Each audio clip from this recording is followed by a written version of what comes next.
Hello hello hello hello hello hello hello hello hello hello hello hello सबको मेरा प्रणाम है, नमस्कार है, क्या हाल चाल है आपके। चलिए जल्दी से शुरू हो जाइए और चलते हैं हम लोग 40 क्वेश्चन की ओर। पहला क्वेश्चन जो आपके स्क्रीन पर है वो ये रहा, एंजाइम होते हैं, एंजाइम डैश होते हैं। पहला क्वेश्चन कहता है एंजाइम डैश होते हैं जो जीवित कोशिकाओं के भीतर उत्प्रेरक के रूप में काम करते हैं। बताओ क्या होता है एंजाइम, क्या होता है, जल्दी से बता दो। एंजाइम एक प्रकार का प्रोटीन होता है जो जीवित कोशिकाओं के अंदर उत्प्रेरक का काम करता है। विटामिन सबको पता है, रोग प्रतिरोधक क्षमता देता है, रोग प्रतिरोधक क्षमता देता है, रोग प्रतिरोधक क्षमता देता है। कौन देता है? विटामिन। विटामिन में भी कौन? Vitamin C. कैल्शियम की अगर बात करें ये हड्डी में पाया जाता है। कैल्शियम कहां पाया जाता है दोस्त मेरे? हड्डी में पाया जाता है। कार्बोहाइड्रेट की अगर हम बात करें, कार्बोहाइड्रेट की अगर हम बात करें दोस्त मेरे, ऊर्जा प्रदान करता है ये। कार्बोहाइड्रेट ऊर्जा प्रदान करता है। कैल्शियम कहां पाया जाता है दोस्त मेरे? हड्डी में पाया जाता है। हड्डी में सबसे अधिक मात्रा में क्या पाया जाता है? कैल्शियम पाया जाता है। एंजाइम एक प्रकार का प्रोटीन होता है। एंजाइम एक प्रकार का प्रोटीन होता है जो जीवित कोशिकाओं के भीतर उत्प्रेरक के रूप में काम करता है। एंजाइम एक प्रकार का प्रोटीन होता है जो जीवित कोशिकाओं के अंदर उत्प्रेरक का काम करता है। कार्बोहाइड्रेट एक प्रकार की ऊर्जा है। कैल्शियम हड्डी में पाया जाता है। विटामिन रोग प्रतिरोधक क्षमता। विटामिन की अगर हम बात करें, रोग प्रतिरोधक क्षमता। प्रोटीन की अगर हम बात करें, ये वृद्धि के लिए, शरीर के वृद्धि और विकास के लिए जरूरी है। शरीर के वृद्धि और विकास के लिए कौन जरूरी है? प्रोटीन जरूरी है। शरीर के वृद्धि और विकास के लिए कौन जरूरी है दोस्त मेरे? प्रोटीन जरूरी है। अगला, निम्न में से क्वेश्चन कह रहा है, निम्न में से निम्न कथनों पर विचार कीजिए, सही उत्तर का चयन कीजिए। आयनित यौगिक सामान्यतः भंगुर होते हैं और दाब आरोपित करने पर टुकड़ों में टूट जाते हैं। सही है कि गलत है? जल्दी बताओ, आंसर बताओ। एकदम सही है। आयनित यौगिक बोले तो NaCl। NaCl भंगूर होते हैं और जब इस पर आप दाब, नमक के टुकड़े, नमक का एक गोला ले लीजिए, उस पर दाब लगाइएगा, वो चकनाचूर हो जाएगा। What is the answer? जल्दी बताओ, व्हाट इज द आंसर? ये एकदम सही है। कहता है आयनित यौगिक का गलनांक और क्वथनांक निम्न होता है। एकदम गलत है। आयनित यौगिक का गलनांक और क्वथनांक क्या होता है? उच्च होता है। सहसंयोजक यौगिक का गलनांक और क्वथनांक निम्न होता है। ये क्वेश्चन आपको LP इस बार पूछा है कि सहसंयोजक यौगिक का गलनांक और क्वथनांक क्यों निम्न होता है? क्योंकि उसके अंतर आणविक आकर्षण बल कमजोर होते हैं। तो बताओ जल्दी से आंसर क्या हो जाएगा? What is the answer? D for dog. कथन एक सत्य है। कथन एक एकदम सत्य है। आयनिक यौगिक, नमक का ढेला ले लो, वो दबाओगे तो वो चकनाचूर हो जाएगा क्योंकि वो भंगूर होता है। अगला, मानव रक्त के निर्माण के लिए इनमें से किसकी आवश्यकता होती है? जल्दी बता। सबको पता है रक्त में क्या होता है? लोहा, कोबाल्ट, साइनोकोबालामीन, दैट इज निकेल, जंगरोधी बनाने के लिए। तांबा, तड़ित में हम लोग तांबा का उपयोग करते हैं और थिंग में हम लोग तांबा का उपयोग करते हैं। और थिंग में हम लोग किसका उपयोग करते हैं? तांबा का उपयोग करते हैं। रक्त में हीमोग्लोबिन होता है। हीमोग्लोबिन में क्या होता है? आयरन होता है। रक्त में हीमोग्लोबिन होता है। हीमोग्लोबिन में क्या होता है दोस्त मेरे? आयरन होता है। अगला, कहते हैं स्लैग्ड लाइम बनाने के लिए जल के साथ प्रबलता से अभिक्रिया करता है। कौन? Slagged lime. जब ये कह दिया दोस्त मेरे, मतलब हो गया CaOH Hol2। CaOH Hol2 ये बनाने के लिए जल के साथ कौन? CaO जब H2O से अभिक्रिया करेगा ना तब ये बना देगा CaOH Hol2। CaOH Hol2, CaO जब H2O से अभिक्रिया करेगा तो ये बना देगा CaOH Hol2। ये आपका इस बार ALP में भी ये क्वेश्चन पूछा था। ये संयोजन अभिक्रिया का उदाहरण है। संयोजन अभिक्रिया की अगर हम बात करें, संयोजन अभिक्रिया एक ऊष्माक्षेपी अभिक्रिया है। ऊष्माक्षेपी होगा मतलब ऊष्मा निकालेगा, और ऊष्माक्षेपी होगा तो ऊष्मा का मान क्या होगा दोस्त मेरे? घटेगा। ऊष्माक्षेपी होगा तो ऊष्मा का मान क्या हो जाएगा? घटेगा। CaCO3 ये टूटेगा तो बन जाएगा CaO plus CO2। CaCO3 CaO plus CO2। Calcium chloride की अगर हम बात करें, इसी को दोस्त मेरे हम लोग ब्रीदर में यूज करते हैं, ट्रांसफार्मर के ब्रीदर में यूज करते हैं और ये नमी अवशोषक है। ये नमी अवशोषक है। ट्रांसफार्मर के ब्रीदर में यूज करते हैं और ये नमी अवशोषक है। ट्रांसफार्मर के ब्रीदर में यूज करते हैं और ये नमी अवशोषक के रूप में काम करता है। हम कोशिश करेंगे चला 150 से 200 क्वेश्चन पढ़ा दिया जाए। संयोजन अभिक्रिया, जल्दी से लिख।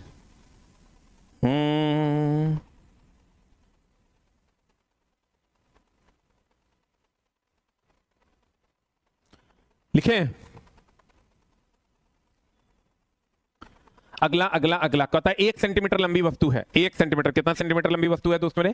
1 सेंटीमीटर लंबी वस्तु को एक 8 सेंटीमीटर फोकस दूरी वाले उत्तल लेंस के मुख्य अक्ष पर 12 सेंटीमीटर की दूरी पर रखा जाता है। निर्मित प्रतिबिंब की ऊंचाई 1 सेंटीमीटर लंबी वस्तु है। हाइट ऑफ द ऑब्जेक्ट दिया हुआ है। हाइट ऑफ द ऑब्जेक्ट दिया हुआ है। हाइट ऑफ द ऑब्जेक्ट दिया हुआ है। कितना सेंटीमीटर? 1 सेंटीमीटर लंबी एक वस्तु है। 8 सेंटीमीटर फोकस दूरी वाले, फोकस दूरी इसका कितना है दोस्त मेरे? उत्तल लेंस है। 8 सेंटीमीटर फोकस दूरी वाले उत्तल लेंस है। उत्तल लेंस की फोकस दूरी हमेशा पॉजिटिव होती है। तो 8 सेंटीमीटर फोकस दूरी वाले उत्तल लेंस, F का मान हो गया प्लस 8 सेंटीमीटर, अक्ष पर 12 सेंटीमीटर की दूरी पर रखा गया। U का मान हो गया माइनस 12 सेंटीमीटर की दूरी पर रखा गया। निर्मित प्रतिबिंब की ऊंचाई हाइट ऑफ द इमेज बराबर what? Height of the image बराबर व्हाट? तो यहाँ F और U दिया हुआ है, यहाँ से भी निकाल लीजिए। अब भी निकाल के आप हाइट ऑफ द इमेज निकाल दीजिए। 1/v माइनस 1/u आप बराबर 1/f लगा दीजिए। यहाँ से 1/v बराबर हो जाएगा, 1/v बराबर हो जाएगा दोस्त मेरे, 1/v बराबर हो जाएगा 1/f प्लस 1/u, और यहाँ से दोस्त मेरे 1/f, f का मान कितना हो जाएगा, f का मान कितना है 8, अब प्लस 1/u, u का मान हो जाएगा 1/-12, और इसको सॉल्व करिए, देखिए -12, u का मान हो जाएगा -12, इसको सॉल्व कीजिएगा कितना आता है देखो तो 1/v बराबर, इसको सॉल्व कीजिएगा 12×8 है 96, 12 और 8 का एलसीएम कितना हो जाएगा 24, आई 8×3 24, 3 माइनस 2 बराबर हो जाएगा 1/24। यहां से भी का मान अगर निकालोगे तो भी का मान आ जाएगा 24 सेंटीमीटर, और यहां से हम अगर आवर्धन निकालते हैं तो m बराबर हो जाता है लेंस है, इसलिए v/u बराबर हाइट ऑफ द इमेज बटा हाइट ऑफ द ऑब्जेक्ट। यहां से v का मान दिया हुआ है 24, u का मान दिया हुआ है तुमको कितना -12 बराबर height of the image, height of the image नहीं दिया हुआ है, हाइट ऑफ द ऑब्जेक्ट दिया हुआ है 1, यहां से 12 दूनी 24 काट देंगे, -2 सेंटीमीटर, यानी 2 centimetre is the right answer. देखो तो इतना आ रहा है क्या?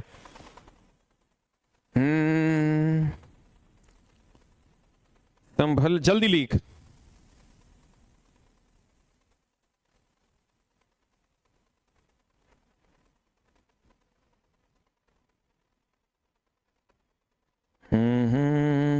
नेट का दिक्कत है क्या? बफरिंग हो रहा है क्या?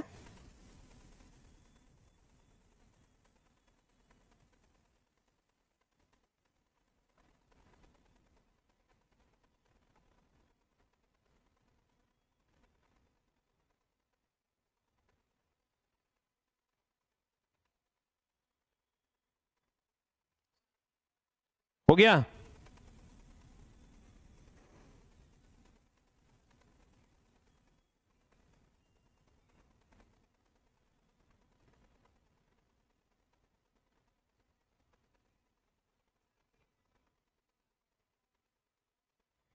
हो गया? एग्जाम सिटी क्लियर हो गया क्या? ग्रेड 1 का क्लियर हुआ है?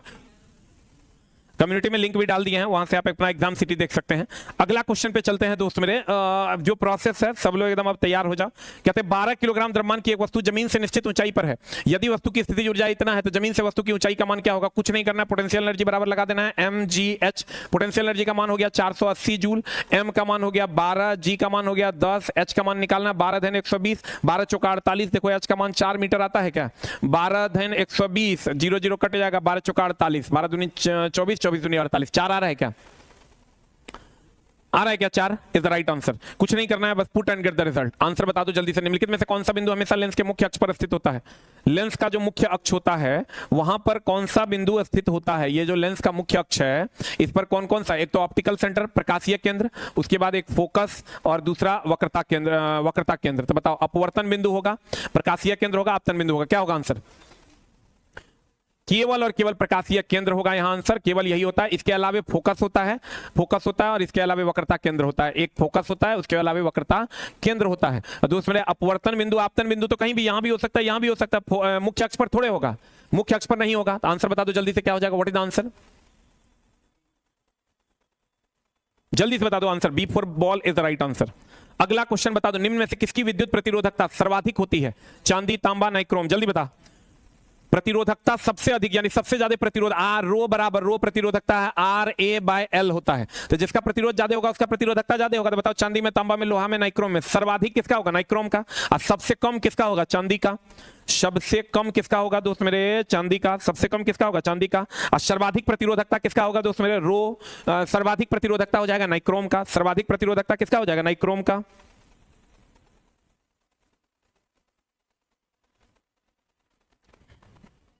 हो गया? अगला, रक्त में निम्नलिखित में से कौन सा घटक थक्कों के निर्माण में सहायक होता है? तो सब मरा देगा, बता आंसर।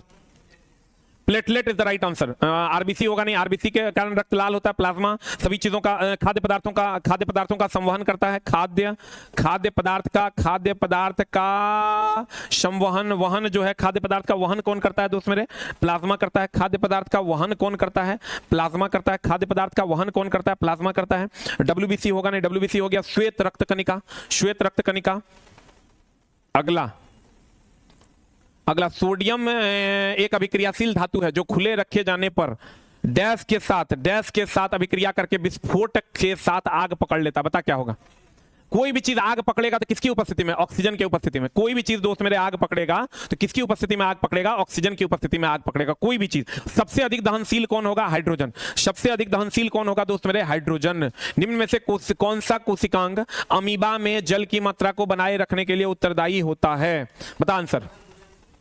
What is answer? कहते हैं निम्नलिखित में से कौन सा कोशिकांग अमीबा में जल की मात्रा को बनाए रखने के लिए उत्तरदायी होता है? संकुचनशील रसधानी। इसका काम है दोस्त जल की मात्रा, वैक्यूल्स इसको बोलते हैं, वैक्यूल्स। वैक्यूल्स जल की मात्रा को बनाए रखता है। जल की मात्रा बनाए रखता है। जल की मात्रा बनाए रखता है। जल की मात्रा क्या करता है दोस्त मेरे? बनाए रखता है। आंसर प्लाज्मा झिल्ली होगा नहीं। वैक्यूल्स का काम है दोस्त मेरे जल की मात्रा को क्या करना? बनाए रखना। And the next question is, अगला क्वेश्चन है, इनमें से कौन सा किसी परमाणु की संयोजकता निर्धारण में निर्णायक भूमिका निभाता है? बताओ क्या होगा आंसर? इनमें से कौन सा किसी परमाणु की संयोजकता के निर्धारण में निर्णायक भूमिका निभाता है? What is answer? ए की भी किसी बाह्यतम कोष के इलेक्ट्रॉन की संख्या, बाह्यतम कक्षा का जो इलेक्ट्रॉन होता है वही निर्णायक भूमिका निभाता है। बताओ आंसर क्या होगा? What is answer? इनमें से कौन सा किसी परमाणु की संयोजकता को निर्धारित करने में निर्णायक भूमिका निभाता है? आंसर हो जाएगा बाह्यतम कोष के इलेक्ट्रॉन की संख्या। एल कोष का नहीं, सबसे आंतरिक कोष का। सबसे आंतरिक कोष का नहीं होगा। अब बाह्यतम कोष के इलेक्ट्रॉन से ही ना संयोजी इलेक्ट्रॉन संयोजकता का निर्माण होता है। बताओ वर्ग में हमेशा क्या समान होता है? वर्ग में समान होता है। बताओ वर्ग में समान होता है। वर्ग में समान होता है। एक ऑप्शन होगा संयोजी इलेक्ट्रॉन, एक ऑप्शन होगा दोस्त मेरे संयोजी इलेक्ट्रॉन, दूसरा होगा संयोजकता, संयोजी इलेक्ट्रॉन संयोजकता, तीसरा होगा रासायनिक गुण, तीसरा होगा रासायनिक गुण, चौथा होगा ऑल। चौथा हो जाएगा दोस्त मेरे ऑल। आंसर बता दो, व्हाट इज आंसर?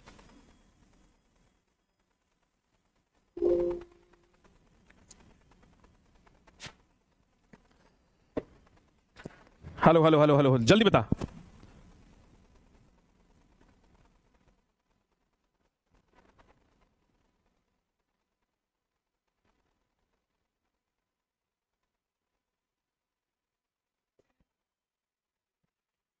आंसर बता दो जल्दी से, क्या हो जाएगा? वर्ग में समान होता है संयोजी इलेक्ट्रॉन, संयोजकता या रासायनिक गुण। क्या होगा जल्दी से बता दो answer. What is answer? 1 2 3 4 all is the right answer. अगला, विद्युत ऊर्जा की व्यावसायिक इकाई क्या है? विद्युत ऊर्जा की व्यावसायिक इकाई सबको पता होगा, किलोवाट घंटा। किलोवाट घंटा is the right answer.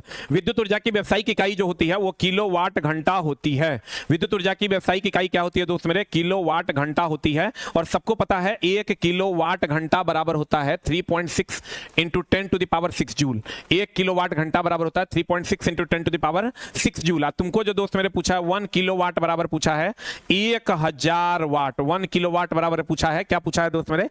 1000 watt. 1 kilowatt घंटा बराबर 3.6 into 10 to the power 6 joule. 1 kilowatt घंटा बराबर 3.6 into 10 to the power 6 joule होता है। जल्दी लिख।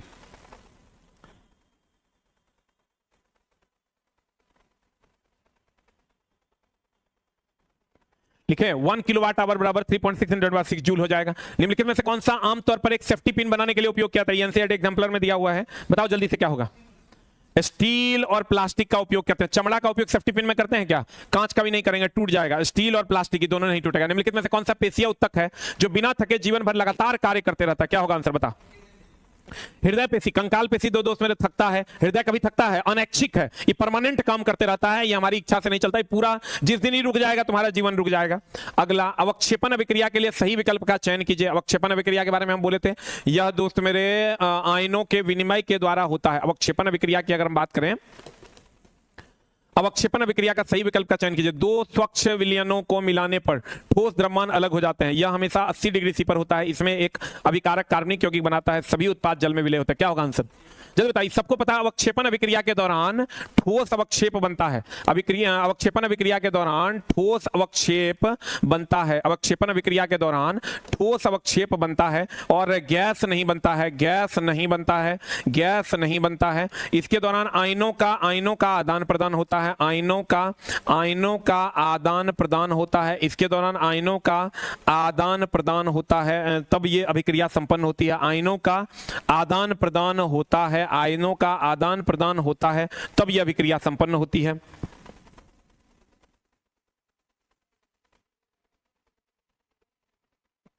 हो गया। आयनों का क्या होता है दोस्त मेरे, आदान प्रदान होता है। और ठोस अवक्षेप बनता है, गैस नहीं बनता है। ठोस अवक्षेप बनता है, क्या नहीं बनता है, गैस नहीं बनता है। और इसमें आयनों का क्या होता है दोस्त मेरे, आदान प्रदान होता है। और ये द्विविस्थापन अभिक्रिया का एक उदाहरण है, जिसके अंतर्गत आपको बेरियम सल्फेट इस बार पूछा था। बेरियम सल्फेट एक सफेद अवक्षेप देता है, बेरियम सल्फेट एक सफेद अवक्षेप देता है। लेड आयोडाइड की बात करोगे, ये पीला अवक्षेप देता है। लेड आयोडाइड एक पीला अवक्षेप देता है। और सिल्वर क्लोराइड का प्रकाश की उपस्थिति में टूटना प्रकाशीय अपघटन कहलाता है। ये भी क्वेश्चन थोड़ा पूछा था। अगला अगला अगला आंसर बता दो क्या हो जाएगा। कहते हैं अवक्षेपण अभिक्रिया के सही विकल्प का चयन कीजिए। दो स्वच्छ विलयनों को मिलाने पर ठोस द्रव्यमान अलग हो जाते हैं। यह अवक्षेपण अभिक्रिया का उदाहरण है। अगला, HCl के साथ कॉपर ऑक्साइड की अभिक्रिया के लिए निम्नलिखित में से कौन सा कथन सही है, बताओ जल्दी से क्या हो जाएगा। What is the answer. HCl के साथ कॉपर ऑक्साइड CuO, इसकी अभिक्रिया करेंगे, बता क्या बन जाएगा। CuCl2 बनेगा। बढ़िया देख लो, HCl के साथ CuO की अभिक्रिया करेंगे तो क्या बन जाएगा, CuCl2 बन जाएगा। क्या बन जाएगा दोस्त मेरे, CuCl2 बन जाएगा। क्या हो जाएगा आंसर, जल्दी बता। C for cat is the right answer. अगला, निम्नलिखित में से किस स्थिति में कोई अवतल दर्पण बिंब से बड़ा वास्तविक प्रतिबिंब बना सकता है। वास्तविक प्रतिबिंब कह रहा है, तो वास्तविक प्रतिबिंब तो तब यह बनेगा, कौन दर्पण है, अवतल दर्पण है। ये दोस्त मेरे अवतल दर्पण है। और कह रहा है ये P है, ये F है और ये C है। कह रहा है बिंब से बड़ा वास्तविक प्रतिबिंब, निम्नलिखित में से किस स्थिति में कोई अवतल दर्पण बिंब से बड़ा वास्तविक प्रतिबिंब बना सकता है। बिंब से बड़ा क्या बना सकता है दोस्त मेरे, वास्तविक प्रतिबिंब बना सकता है। निम्नलिखित में से किस स्थिति में अवतल दर्पण बिंब से बड़ा वास्तविक प्रतिबिंब बना सकता है। तो वास्तविक प्रतिबिंब बिंब से बड़ा बनाने के लिए सेंटर, और या तो यहां होगा क्योंकि सेंटर पर होगा तो बराबर होगा, या तो फोकस पर होगा। तब बताओ आंसर क्या हो जाएगा। What is the answer, what is the answer. या तो सेंटर और फोकस के बीच में, या तो फोकस पर। बताओ वास्तविक कह रहा है, आंसर बता। जब बिंब दर्पण और फोकस, दर्पण के फोकस और वक्रता केंद्र के बीच हो, यहां पर होगा। सेंटर पे इधर रहेगा तो छोटा बनेगा, इधर रहेगा तो बड़ा बनेगा, सेंटर पे रहेगा तो बराबर बनेगा। आंसर। अगला, जब प्रकाश हवा से होते हुए जल में प्रवेश करता है तो उसकी बदल जाती है। दोस्त मेरे जल में प्रवेश कर रहा है ना, हवा से, जब प्रकाश हवा से होते हुए जल में प्रवेश कर रहा है, ध्यान देना, जब प्रकाश हवा से होते हुए जल में प्रवेश कर रहा है। हवा से होते हुए कहां प्रवेश कर रहा है दोस्त मेरे, जल में प्रवेश कर रहा है। हवा से होते हुए कहां प्रवेश कर रहा है, हवा से होते हुए कहां प्रवेश कर रहा है दोस्त मेरे, जल में प्रवेश कर रहा है। तो हवा से होते हुए जब जल में प्रवेश करेगा तो क्या होगा, हवा से होते हुए जल में मतलब विरल से सघन में जा रहा है, सघन में जा रहा है तो क्या होगा, जल्दी बता। डैश बदल जाएगी, आवृत्ति नहीं बदलती है, एक माध्यम से दूसरे माध्यम में जाएगी तो क्या बदल जाएगा, तरंग दैर्घ्य बदल जाएगा, गति और तरंग दैर्घ्य दोनों बदल जाएगा, दोनों बदल जाएगा। खाली आवृत्ति नहीं बदलता है, बाकी सब बदल जाएगा। सघन में जाएगा तो सब कुछ घट जाएगा, विरल में जाएगा सब कुछ क्या हो जाएगा, बढ़ जाएगा। और एक माध्यम से दूसरे माध्यम में जाएगा तो खाली क्या नहीं बदलेगा, आवृत्ति नहीं बदलेगा। खाली क्या नहीं बदलेगा दोस्त मेरे, आवृत्ति नहीं बदलेगा। आजा आजा आजा आजा आजा अगला, अगला क्वेश्चन बता दो क्या हो जाएगा। What is the answer. कहते हैं दी गई अभिक्रिया में निम्नलिखित में से कौन सा कथन सत्य है। ये दिया हुआ है, अब कह रहा है कौन सा सत्य है। आयरन धातु ऑक्सीकृत हो रहा है, एकदम ऑक्सीजन जुट रहा है तो ऑक्सीकृत हो रहा है, सही बात है। फिर कह रहा है जल अपचयित हो रहा है, जल से ऑक्सीजन हट रहा है, तो ऑक्सीजन हट रहा है दोस्त मेरे, ऑक्सीजन हट रहा है तो अवकरण हो रहा है, अवकरण हो रहा है तो अब ऑक्सीकरण उपचयन अपचायक, अवकरण अपचयन अपचयन उपचायक उपचायक उपचायक उपचायक। तो बता क्या हो जाएगा, ये सही है कि गलत है। जल का अपचायक अपचयन हो रहा है, अपचायक हो रहा है कि उपचयित हो रहा है, अपचयित हो रहा है कि अपचायक हो रहा है, जल का अपचयित हो रहा है। देखो जल का अपचयन हो रहा है, ये भी सही है क्योंकि इसमें ऑक्सीजन हट रहा है, ये भी सही है, ये भी सही है। अब ये तब जब ये सही है तो ये गलत हो जाएगा। जल ऑक्सीकारक के रूप में काम करता है, दोस्त मेरे जकरा में ऑक्सीजन हटता है वह उसका अवकरण होता है, वही ना ऑक्सीकारक होता है। तो आंसर जल्दी से बता दो, ये भी सही है। तो 1, 2 और 4 इज द राइट आंसर। अगर आपको नहीं पता है तो आप जान लीजिए, ऑक्सीकरण ऑक्सीकरण ऑक्सीकरण उपचयन उपचयन ऑक्सीकरण उपचयन अपचायक, ऑक्सीकरण उपचयन अपचायक अवकारक, ऑक्सीकरण उपचयन अपचायक अवकारक में ऑक्सीजन जुड़ता है और हाइड्रोजन हटता है। और दोस्त मेरे अगर हम अवकरण की बात करें, अवकरण की बात करें, अवकरण की बात करें, अवकरण अपचयन अपचयन अपचयन उपचायक उपचायक ऑक्सीकारक ऑक्सीकारक ऑक्सीकारक ऑक्सीकारक, इसमें ऑक्सीजन हटता है और हाइड्रोजन जुटता है, ऑक्सीजन हटता है और हाइड्रोजन क्या होता है, जुटता है। जल्दी लिख। ऑक्सीकरण, उपचयन, अपचयक, अवकारक। अवकरण, अपचयन, उपचयक, ऑक्सीकारक। इसमें ऑक्सीजन जुड़ता घटता है, हाइड्रोजन जुड़ता है। इसमें आओगे तो ऑक्सीजन जुड़ता है, हाइड्रोजन हटता है। अब गौर से देख लो, तेरा सब आंसर मिल जाएगा। इतने पर मामला है, इतने पर दोस्त मेरे मामला है। पढ़ना ही तेरा चला धर्म है, हर हाल में पढ़ना होगा, दूसरा कोई उपाय नहीं है। एकमात्र उपाय है कि पढ़ाई, दूसरा कोई उपाय अगर तुरा लगता है तो गड़बड़ है। ये तुम समझ लो दोस्त, जब अगर ये तुम्हारे पास नहीं आया और इसके थ्रू तुमको कुछ नहीं मिला तो जीवन तो नर्क से भी ज्यादा बदतर हो जाएगा। इसलिए कलम को एकदम अपना बना लो। अगला इसका स्क्रीनशॉट ले लीजिए। अगले क्वेश्चन की ओर चलते हैं। आधुनिक आवर्त सारणी में धात्विक गुणों की प्रवृत्ति के संबंध में इनमें से कौन सा कथन सही है? सब दोस्त मेरे पढ़ के जाओ, कुछ भी छोड़ के मत जाना, इसलिए कि सब आपके लिए जरूरी है। आधुनिक आवर्त सारणी में धात्विक गुणों की प्रवृत्ति के संबंध में इनमें से कौन सा कथन सही है? धात्विक गुण आवर्त में नियत रहता है। बताओ जल्दी से आंसर। धात्विक गुण आवर्त में घटता है, आवर्त में घटता है, एकदम सही। और समूह में नीचे की ओर जाने पर नियत रहता है, नियत नहीं रहता है, बढ़ता है। धात्विक गुण आवर्त में बढ़ता है, बढ़ता कैसे? आवर्त में तो घटता न है, क्योंकि इधर दोस्त मेरे होता है धातु, इधर धातु, इधर होता है अधातु। तो इधर जाने पर तो दोस्त मेरे धात्विक गुण घटेगा, इधर आने पर बढ़ता है। आंसर हो जाएगा डी फॉर डॉग। इधर धातु होता है, इधर अधातु, तो इधर से इधर जाओगे धात्विक गुण घटेगा और अधात्विक गुण ऊपर से नीचे आने पर बढ़ेगा। Answer answer answer answer. इधर से इधर जाने पर धात्विक गुण घटेगा, इधर से इधर आने पर धात्विक गुण क्या हो जाएगा? बढ़ जाएगा। आंसर। मेंडलीफ की आवर्त सारणी में आधुनिक आवर्त सारणी किस समूह में उल्लेख नहीं किया गया है? बताओ आंसर। अक्रिय गैस का उल्लेख नहीं किया गया है। मेंडलीफ की आवर्त सारणी जब बनी थी तो अक्रिय गैस का उल्लेख नहीं किया गया था। बाद में जब उसको मिला ना तो यहां शून्य वर्ग करके इसको सबसे बाईं ओर रख दिया था। कहते हैं मेंडलीफ की आवर्त सारणी में आधुनिक आवर्त सारणी के किस समूह का उल्लेख नहीं किया गया था? अक्रिय गैस का। अक्रिय गैस उसको बाद में मिला था, तो उसको सबसे लेफ्ट में उन्होंने रख दिया था। किधर रख दिया था दोस्त मेरे? लेफ्ट में उसको रख दिया था। आंसर हो जाएगा कैल्कोजन नहीं, निट्रोजन, सब कुछ नहीं, अक्रिय गैस। जब एक वस्तु ऊपर की ओर फेंके जाने पर शीर्ष पर पहुंचता है तो इसका सबको पता होगा दोस्त मेरे, एनसीईआरटी का क्वेश्चन भी है। अगर शीर्ष पर पहुंचेगा, नीचे से ऊपर अगर किसी वस्तु को फेंकते हैं तो शीर्ष पर पहुंचने पर इसका वेग 0 हो जाएगा और हर बिंदु पर जी का मान 9.8 या 10 मीटर पर सेकंड स्क्वायर होगा, क्योंकि गुरुत्वीय त्वरण का मान हर जगह नियत रहता है। बता आंसर क्या होगा? What is the answer? जल्दी बताओ, व्हाट इज द आंसर?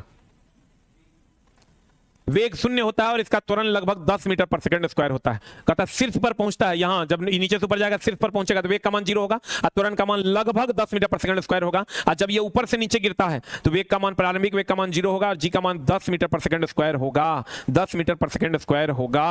अगला, एक शरीर का भार अधिकतम होगा, सबको पता है W बराबर होता है mg। जहां पर g का मान अधिक होगा वहां पर W का मान अधिक होगा। आंसर बता दो। सबसे ज्यादा g का मान ध्रुव पर होता है तो सबसे ज्यादा जी का मान, भार का मान भी वही होगा। केंद्र पर g का मान क्या होता है? 0। विषुवत रेखा पर क्या होता है? कम। पृथ्वी के स्तर से ऊपर जाओगे जी का मान कम, पृथ्वी के स्तर से नीचे जाओगे जी का मान कम हो जाएगा। अगला अगला अगला परिनालिका के अंदर चुंबकीय क्षेत्र हर जगह समान होता है। एकदम सही बात है। परिनालिका के अंदर ये क्वेश्चन तुमको एलपीसीबीटी 1 में पूछा भी था, हर जगह चुंबकीय क्षेत्र समान होता है। तुमको क्वेश्चन पूछा था दोस्त मेरे कि अगर तार को कॉइल के रूप में लपेट देंगे तो उसको क्या कहते हैं? परिनालिका कहते हैं। फिर कह रहा है कि परिनालिका का एक सिरा क्षण चुंबक के उत्तरी ध्रुव की तरफ और दूसरा सिरा दक्षिणी ध्रुव की तरफ व्यवहार करेगा। ये भी सही है, ये भी सही है। आंसर बता दो क्या हो जाएगा? What is the answer? 1 और 2 दोनों सही है। अब परिनालिका के अंदर हर जगह चुंबकीय क्षेत्र का मान समान होगा। अब परिनालिका की अगर हम बात करें, एक सिरा क्षण चुंबक का उत्तरी ध्रुव होगा, दूसरा सिरा क्षण चुंबक का दक्षिणी ध्रुव की तरह व्यवहार करता है। अगला, निकट दृष्टि दोष होने का कारण क्या है? जल्दी बता। ये अगर दोस्त मेरे निकट दृष्टि दोष में क्या होता है? ये आंख है, ये तो खूब पूछा है आपको धुआं छोड़ा के। निकट दृष्टि दोष में दूर की वस्तु नहीं दिखाई देती है। तो दूर की वस्तु नहीं दिखाई देती है क्योंकि नेत्र लेंस पतला हो जाता है। और जब नेत्र लेंस पतला हो जाता है दोस्त मेरे तो इसकी फोकस दूरी बढ़ जाती है। नेत्र लेंस जो होता है वो पतला हो जाता है, इसके कारण इसकी फोकस दूरी जो होती है वो बढ़ जाती है, फोकस दूरी घट जाती है। रुक निकट दृष्टि दोष में दूर का नहीं दिखता, तो दूर का नहीं दिखता दोस्त मेरे, दूर का नहीं दिखता तो नेत्र लेंस मोटा हो जाता है। अब मोटा होने के कारण फोकस दूरी जो होती है वो घट जाती है, तो इसके उपचार के लिए हम लोग कौन लेंस लगाते हैं? अवतल लेंस लगाते हैं। बता आंसर क्या होगा? What is the answer? नेत्र बॉल का क्या हो जाना? बढ़ जाना। नेत्र बॉल बढ़ जाता है जिसके कारण फोकस दूरी घट जाती है। निकट दृष्टि दोष में नेत्र लेंस मोटा हो जाता है। नेत्र लेंस जो है, नेत्र लेंस मोटा हो जाता है और नेत्र लेंस मोटा हो जाने के कारण फोकस दूरी क्या हो जाती है? घट जाती है। इसका ठीक उल्टा होता है दूर दृष्टि दोष में। इसका ठीक उल्टा होता है दूर दृष्टि दोष में। दूर दृष्टि दोष में नेत्र लेंस पतला हो जाता है जिसके कारण फोकस दूरी बढ़ जाती है। अगला कहता है HF हवा में जलता है और H2O और SO2 देता है। सही है कि गलत? देखो HS नहीं होगा, यहाँ H2S होगा।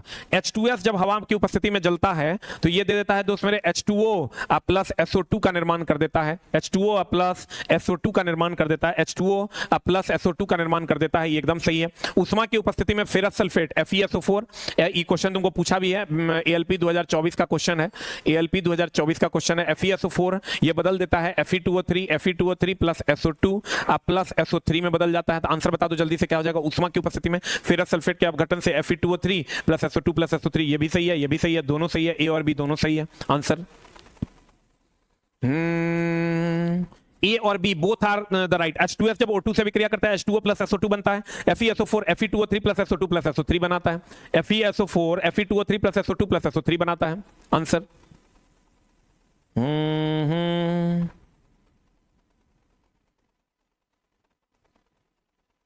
अगला अगला अगला कहता है गैल्वेनोमीटर परिपथ संयोजित होने पर डैश की उपस्थिति की सूचना देता है। गैल्वेनोमीटर धारा की उपस्थिति की सूचना देता है, आमीटर धारा को नापता है, पोटेंशियोमीटर वोल्टेज को नापता है, वोल्टमीटर विभवांतर को नापता है। बता आंसर क्या हो जाएगा, व्हाट इज आंसर। इस सबको पता होगा, आंसर बता दो जल्दी से क्या देगा। धारा को नापता है, विभवांतर नापने के लिए हम लोग वोल्ट मीटर का उपयोग करते हैं, वोल्ट मीटर का उपयोग करते हैं। गैल्वेनोमीटर धारा की उपस्थिति का पता लगाता है, जबकि आमीटर धारा को नापता है। मेगर उच्च प्रतिरोध को नापता है। मेगर किसको नापता है दोस्त मेरे, उच्च प्रतिरोध को नापता है। ओम मीटर किसको नापता है, प्रतिरोध को। ऋणात्मक त्वरण के एक निकाय का वेग होता है, बता क्या होगा। ऋणात्मक त्वरण होगा तो वेग का मान कम हो जाएगा, धनात्मक त्वरण होगा तो वेग का मान बढ़ जाएगा। ऋणात्मक त्वरण होगा तो वेग का मान घट जाएगा और धनात्मक त्वरण होगा तो वेग का मान क्या होगा, बढ़ जाएगा। क्वथनांक अधिक होगा, बता। ये तो दोस्त तुमको याद रखना होगा, बताओ answer, what is answer. N pentane का अधिक होता है। आइसोब्यूटेन, नॉर्मल ब्यूटेन, आइसोब्यूटेन जो होता है एलपीजी का मुख्य घटक है। एलपीजी का मुख्य घटक है, एलपीजी का मुख्य घटक है। और दोस्त मेरे मीथेन की अगर हम बात करें, मीथेन बायोगैस, मीथेन की अगर हम बात करें तो बायोगैस और सीएनजी का मुख्य घटक है। मीथेन बायोगैस और सीएनजी का मुख्य घटक है। मीथेन बायोगैस और सीएनजी का मुख्य घटक कौन है, मीथेन है। बायोगैस और सीएनजी का मुख्य घटक कौन है दोस्त मेरे, मीथेन है। नॉर्मल ब्यूटेन, आइसोब्यूटेन एलपीजी का मुख्य घटक है। नियोपेंटेन की अगर हम बात करें, नियोपेंटेन की अगर हम बात करें, इसका क्वथनांक अधिक होता है। क्वथनांक अधिक उसी का होता है जिसमें बॉन्ड की संख्या ज्यादा होती है। बॉन्ड की संख्या ज्यादा होगी तो क्वथनांक ज्यादा होगा, क्योंकि उसको तोड़ने में अधिक बल लगाना पड़ेगा। बताओ तो अभिक्रियाशीलता किसकी ज्यादा होती है, अभिक्रियाशीलता अधिक किसकी होती है, अभिक्रियाशीलता अधिक किसकी होती है। सिंगल बॉन्ड, दूसरा है डबल बॉन्ड, तीसरा है ट्रिपल बॉन्ड। अभिक्रियाशीलता किसकी अधिक होती है, सिंगल बॉन्ड की, डबल बॉन्ड की, ट्रिपल बॉन्ड, जल्दी बताओ।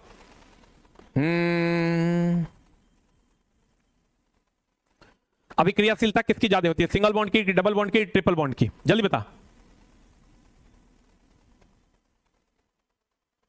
जल्दी बता। अभिक्रियाशीलता किसकी अधिक होती है, सिंगल बॉन्ड की, डबल बॉन्ड की, ट्रिपल बॉन्ड की, व्हाट इज द आंसर। अभिक्रियाशीलता सबसे ज्यादा होती है दोस्त मेरे ट्रिपल बॉन्ड की। मजबूती भी सबसे ज्यादा ट्रिपल बॉन्ड की होती है। अगला क्वेश्चन आपके स्क्रीन पर ये रहा, कहता है एक इलेक्ट्रॉनिक केतली में इतना वोल्ट, वोल्टेज दे दिया है 240 वोल्ट, 240 वोल्ट संचालित किए जाने पर इतना किलोवाट की खपत होता है। पावर दे दिया है दोस्त मेरे तुमको कितना किलोवाट, 1.5 किलोवाट, 1.5 किलोवाट ये आपको पावर दे दिया। पावर दे दिया 1.5 किलोवाट की खपत होती है। इसके लिए प्रयुक्त फ्यूज के तार की रेटिंग, फ्यूज के तार की रेटिंग को जब भी व्यक्त करेंगे एम्पियर में व्यक्त करेंगे, एम्पियर में व्यक्त करेंगे। तो जल्दी से बता दो क्या हो जाएगा। P बराबर हो जाएगा यानी वी आई, P बराबर वी आई, आई बराबर हो जाएगा P बाई वी, आई बराबर P बाई वी। P का मान हो गया 1.5, किलो बोले तो 1000, किलो बोले तो 1000, अब भी बोले तो 240, भी बोले तो कितना 240। अब काट खोड़ दीजिए, आंसर आ जाएगा। व्हाट इज आंसर, जल्दी बताओ कितना आ रहा है। 6.25 is the right answer, 6.25 is the right answer, 6.25 is the right answer. एकदम कुछ नहीं करना है, खाली किलो वाट को वाट में बदलने के लिए 1000 से गुना करना होगा। यहां क्वेश्चन फंसा है कि डायरेक्ट धारा नहीं पूछा, पूछा फ्यूज की रेटिंग कितनी होगी, तो फ्यूज की रेटिंग हो जाएगी दोस्त मेरे एम्पियर में। और ये हमेशा ध्यान रखना, P बराबर वी आई, P बराबर V square by R, P बराबर आई स्क्वायर आर से सवाल पूछता है, या ओम्स लॉ से सवाल पूछेगा V बराबर आई आर वाला, या H बराबर आई स्क्वायर आर टी वाला सवाल पूछेगा, या V बराबर डब्ल्यू बाई क्यू वाला सवाल पूछेगा। इतना सवाल तो पूछा जाता है। सिल्वर क्लोराइड का चांदी और ब्रोमीन में टूटना किसका उदाहरण है। जब ये टूट रहा है, सिल्वर ब्रोमाइड है AgBr2, ये टूट रहा है Ag++ प्लस 2Br माइनस में। तो दोस्त मेरे सबको पता है ये अपघटन अभिक्रिया, अपघटन अभिक्रिया मतलब टूट रहा है। रेडॉक्स मतलब ऑक्सीकरण अपकरण दोनों होगा। उदासीनीकरण अभिक्रिया जो अम्ल क्षार से विक्रिया करेगा, लवण और जल बना देगा। संयोजन अभिक्रिया इस बार घिना घिना के पूछा है। संयोजन अभिक्रिया का मतलब होता है जुटना, संयोजन अभिक्रिया का मतलब होता है दोस्त मेरे जुटना। अगला अगला अगला टूट रहा है ना, तो भैया विषाणु से हेपेटाइटिस रोग होता है। यह रोग निम्नलिखित में से किस एक के द्वारा संचालित होता है, क्या होगा आंसर। एकदम दोस्त ध्यान से रखना, लीवर से संबंधित बीमारी और जल के द्वारा संचालित होती है। जल के द्वारा संचालित होती है, वायु से नहीं, भोजन से नहीं, संपर्क से भी नहीं होता है। अगला, निम्नलिखित में से क्या विद्युत चुंबक की चुंबकीय शक्ति को प्रभावित नहीं करेगा? बता आंसर। विद्युत चुंबक है, विद्युत चुंबक वह चुंबक होता है जिसमें करंट देंगे और उसमें चुंबकीय गुण आ जाएगा, तो उसको हम लोग विद्युत चुंबक के नाम से जानते हैं। अगर मान लो ये तार है और इसमें तो उसमें हम करंट देते हैं तो इसमें चुंबकीय गुण आ जाएगा, तो उसी को हम लोग विद्युत चुंबक कहते हैं। कहता कौन प्रभावित नहीं करेगा? कुंडली में फेरों की संख्या एकदम करेगा, आकृति भी करेगा, आकार भी करेगा, धारा का मान भी करेगा, कुंडली के स्थापन की दिशा नहीं करेगा, ये गलत है। कुंडली में से प्रवाहित धारा भी करेगा, आध्यात्मिक कोर की लंबाई भी करेगा, फेरों की संख्या भी करेगा, आकार भी करेगा, क्षेत्रफल भी करेगा, धारा का परिमाण भी करेगा, लपेटों की संख्या भी करेगा, लेकिन उसकी दिशा का कोई प्रभाव नहीं पड़ेगा। अगला कहता है किसी पदार्थ का अपवर्तनांक भिन्न भिन्न माध्यमों में प्रकाश का संचलन के सापेक्ष डैश का संबंध दिया जा सकता है। बता क्या होगा? अपवर्तनांक अधिक होगा किसी भी माध्यम का तो प्रकाश की चाल उसमें कम होगी, और अपवर्तनांक कम होगा, अर्थात अपवर्तनांक सीधा समानुपाती होता है सघनता के। अपवर्तनांक जो होता है दोस्त मेरे सघनता के समानुपाती, थोड़ा सा एएलपी से लेवल अप रहेगा टेक्नीशियन का दोस्त मेरे, थोड़ा सा अप लेवल में ही पढ़ के जाना, टेक्नीशियन का लेवल थोड़ा सा अप रहेगा एएलपी से, ये ध्यान रखिएगा। कहते हैं तो किसी पदार्थ का अपवर्तनांक भिन्न भिन्न माध्यमों में प्रकाश के संचरण के सापेक्ष डैश से संबंध किया जा सकता है। अपवर्तनांक जो होता है दोस्त मेरे सघनता के समानुपाती होता है, अपवर्तनांक सघनता के समानुपाती होता है, और जब अगर अपवर्तनांक ज्यादा होगा तो सघन होगा, सघन होगा तो प्रकाश की चाल कम होगी, अपवर्तनांक कम होगा तो विरल होगा, विरल होगा तो प्रकाश की चाल अधिक होगी। क्या हो जाएगा आंसर? बता। चाल इज द राइट आंसर। कहता किसी पदार्थ का अपवर्तनांक भिन्न भिन्न माध्यमों में प्रकाश के संचरण के सापेक्ष डैश से संबंधित है, चाल से संबंधित है या सघनता से संबंधित है? चाल या सघनता से संबंधित है। अगला, निम्नलिखित में से कौन सा आर्किमिडीज के सिद्धांत पर आधारित नहीं है? बता। इलेक्ट्रोमीटर है, दूध की शुद्धता नापता है, हाइड्रोमीटर आपेक्षिक घनत्व नापता है, ओडोमीटर नहीं है, पनडुब्बी तो है ही है। जितना तैरने डूबने वाला है सब आर्किमिडीज के सिद्धांत पर आधारित है, खाली दूगो को छोड़ के। एगो बहुत पतली सुई का पानी में डूब जाना, पानी की सतह पर तैरना, ये पृष्ठनाव है, और वैसलीन लगी सुई का पानी में डूब जाना, ये भी पृष्ठनाव है। बाकी सब तैरने डूबने वाला आर्किमिडीज के सिद्धांत पर आधारित है। मेंडलीव की आवर्त सारणी में तत्वों को किस क्रम में व्यवस्थित किया गया है? मेंडलीव की आवर्त सारणी को सबको पता है, परमाणु द्रव्यमान के बढ़ते क्रम में व्यवस्थित किया गया है, और मोसले ने परमाणु संख्या के बढ़ते क्रम में व्यवस्थित किया, परमाणु क्रमांक के बढ़ते क्रम में व्यवस्थित किया है, लोथर मेयर ने आयतन के आधार पर व्यवस्थित किया है। लो एकदम दोस्त मेरे, हम डेली 9:30 बजे आते हैं, 7:30 बजे आते हैं, और 7:30 बजे शाम में, और 9:30 बजे शाम में। 40 क्वेश्चन अभी, या 20 क्वेश्चन 7:30 बजे। प्रतिरोधों के समानांतर क्रम में जुड़े होने पर विभव तथा विद्युत धारा क्रमशः होते हैं। समानांतर क्रम में होगा, विभव समान, धारा अलग अलग। बता आंसर क्या होगा? विभव समान और धारा भिन्न भिन्न होता है। विभव समान और धारा क्या होगा दोस्त मेरे? भिन्न भिन्न होता है। श्रेणी क्रम में होगा, धारा समान और वोल्टेज अलग अलग। क्वेश्चन आपको पूछा भी है। अगला, गुरुत्वाकर्षण बल वस्तु, ये तो खूब घिना घिना के पूछा है दोस्त मेरे। गुरुत्वाकर्षण बल की अगर हम बात करें तो F बराबर फॉर्मूला क्या होता है? G(m1m2) आप बटा r²। बता दो आंसर जल्दी से क्या हो जाएगा? गुरुत्वाकर्षण बल वस्तु के बीच मौजूद होता है, परंतु इसे तब तक महसूस नहीं किया जा सकता जब तक कि वस्तुओं के द्रव्यमान बहुत अधिक नहीं हो, जैसे कि ग्रहों में नहीं होता है। क्या है? 4 वस्तुओं की प्रत्येक और हर एक वस्तु के बीच गुरुत्वाकर्षण बल लगता है जिसमें द्रव्यमान होता है। गुरुत्वाकर्षण बल प्रत्येक और हर एक वस्तु के बीच लगता है जिसमें द्रव्यमान होता है। कभी कोई क्वेश्चन देता है कि m1 m2 और r दोनों अगर एक एक होता है, F का मान किसके बराबर होगा? G के मान के बराबर होगा। कहेगा एकांक दूरी पर स्थित एकांक द्रव्यमान की दो वस्तु के बीच लगने वाला गुरुत्वाकर्षण बल किसके बराबर होगा? सार्वत्रिक गुरुत्वाकर्षण नियतांक के बराबर होता है। आंसर बता दो क्या हो जाएगा? प्रत्येक और हर एक। और है द लास्ट, निम्नलिखित में से कौन सी ऊर्जा सदैव धनात्मक होती है? पता क्या होगा? स्थैतिक ऊर्जा, पोटेंशियल एनर्जी नहीं दोस्त मेरे। पोटेंशियल एनर्जी बराबर होता है mgh अगर ऊपर की ओर गुरुत्वाकर्षण के विरोध में निगेटिव होता है, ऊपर की ओर निगेटिव होता है, नीचे की ओर पॉजिटिव होता है। फिर कहता है गतिज ऊर्जा हमेशा धनात्मक होगी। स्थिति ऊर्जा इसी में आ गया, स्थैतिक ऊर्जा में। गुरुत्वाकर्षण ऊर्जा भी वही मामला है, ऊपर की ओर जाएगा तो निगेटिव होगा और नीचे की ओर जाएगा तो पॉजिटिव होगा। लेकिन गतिज ऊर्जा का मान हमेशा पॉजिटिव होता है, इसका मान कभी भी नेगेटिव नहीं होता। गुरुत्वाकर्षण ऊर्जा को ही दोस्त मेरे स्थैतिक ऊर्जा भी कहते हैं, इसी को स्थितिज ऊर्जा भी कहते हैं, इसी को विन्यासित ऊर्जा भी कहते हैं, जो तुम्हारा LP71 में पूछा है कि विन्यासित ऊर्जा या स्थिति के कारण जो ऊर्जा होती है उसे कौन ऊर्जा कहते हैं? स्थितिज ऊर्जा के नाम से जानते हैं।